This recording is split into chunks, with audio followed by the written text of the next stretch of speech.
Здравейте, ние сме на Майна Уикенд.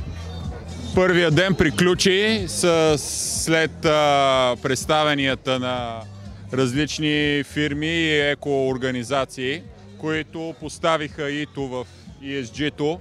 Но какво е ESG, къде е това И, в средата или в края? Сега ще поговорим с Зелени Балкани, които ще ни обяснят повече за това. ИТО е в началото. Здравейте първо. ИТО отговаря за околната среда, защото на английски околна среда е environment и оттам идва и ИТО. А иначе целият термин ESG явно ще набира все повече и повече популярност, особено сред бизнеса, с оглед законодателни изменения и изисквания. И той ESG означава екологична и социално управление, governorship. Това е една директна препратка, специално за мен, идва от един по-ранен термин, който беше CSR, или CSR беше Corporate Social Responsibility, корпоративна социална отговорност, която вече прерасна да включва и екологичната част. Тъй като това, което възникна като заключения и общо наблюдение от страна и на бизнеса, и на екологичните организации, че специално в България ESG-то повече се възприема като ЕСА. Тоест, първата буква леко я пропускаме, а както каза и една от дамите, които участваха във форума от страна на бизнеса, ИТО обикновено се замита под килима и се започва от ЕСА и от G-то. Ние как ще разберем дали някой слага ИТО в SG-то или... Ще го разберем, когато започнат да показват своите отчети в бизнеса по отношение изпълнението на това изискване, а именно така наречените нефинансови добавки към годишните финансови отчети, с които те показват своята ангажираност към теми като околната среда и социалните дейности в... Да, но това е малко по-в корпоративната му форма. Гражданите ще разберат ли дали тия фирми нещо работят по въпроса или само ще си пишем отчет? Винаги могат да попитат бизнеса какво прави или просто да видят отчета и по този начин да направят свой избор. ESG-то, като повечето неща в нашето модерно общество, то е пазарно ориентирано. Това го казвам от гледна точка, моят личен опит е с FSC сертификацията.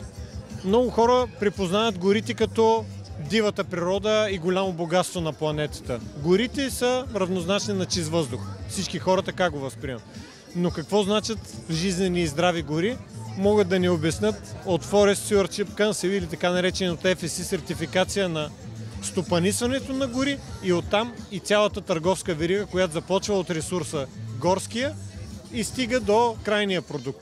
И всъщност стигнало се е до цялия този процес в резултат на това, че клиента или крайният потребител, който е господът на модерното комерциално и потребителски ориентирано общество, той е поискал на един момент да покаже, че това, че консумира даден ресурс, не води до унищожаването му.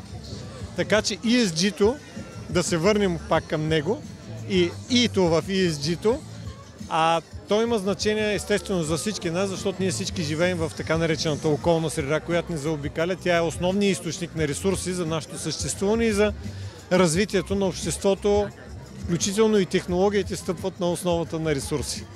Значи трябва да вярваме, когато някой ни каже, че компанията работи в тая насока и изпълнява критериите на Европейския съюз, най-вероятно.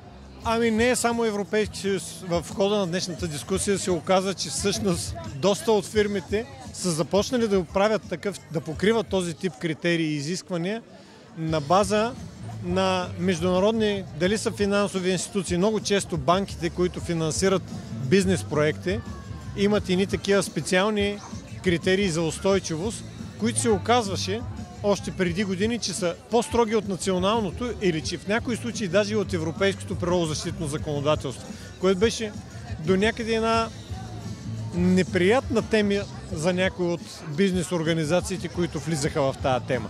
Но право на всеки потребител е да направи своя избор, което естествено оказва влияние и върху бизнеса.